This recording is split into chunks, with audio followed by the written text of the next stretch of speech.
but I just want to share. Bill, if you can put a picture up.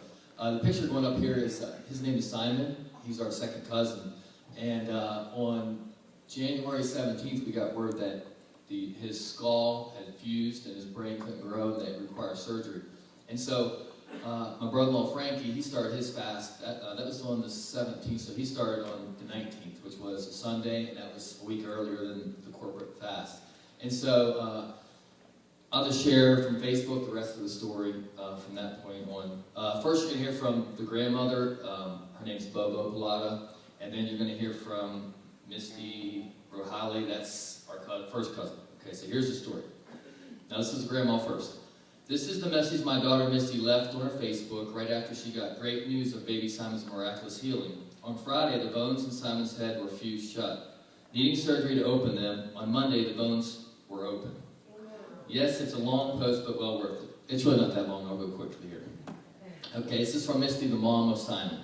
I'd like to thank my family and friends for all the prayers of baby Simon. On Friday, he was ordered to get a CT scan due to the shape and size of his head. Based on the results of the scan, he was diagnosed with craniosynostosis, premature fusing of the sutures in the skull, requiring surgery to open up the sutures in order for his brain to grow properly. Terrified, as you can imagine, we met with the neurologist today to have our consultation and schedule surgery. When I called my mom this morning to tell her we had our consultation today, she told me that she'd been praying all morning, fasting for a total healing for Simon, and that she was asking God that all the sutures would open and he would not need surgery. Still very upset, I thanked her and got ready for our appointment. When we got to WVU and met the surgeon, he had not seen the film from Simon's CT scan yet, but he did a physical evaluation.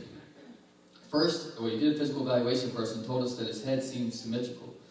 When we looked at the image on the scan, the same images that the radiologist used to diagnose him with craniosynostosis, he was surprised to see that all the sutures were open. He did not have an explanation. He said that what he's seeing is totally different than the report he received.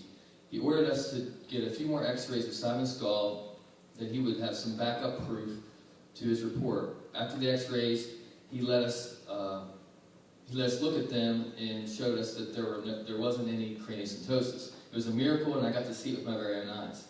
Prayer works and God listens. Thank you, Bobo, Judy, Frankie, Tammy, and everyone else who lifted Simon up in prayer. But most of all, thank you, God, for the healing of my boy and for answering these prayers. I'm forever thankful. Good night.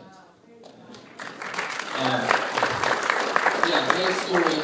We got the news. We got text messages on that Friday that it's going to require surgery. And if you've ever seen babies get the surgery, they have to put the helmet on, those types of things. And for Frankie, this is the very first time he ever fasted in his life. I asked him if I could share that. He said, yeah. So this is his very first time.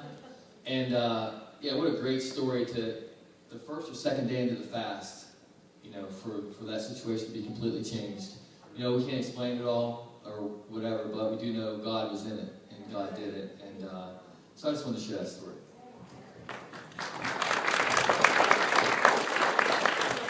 Anybody else? I'm not going to push you.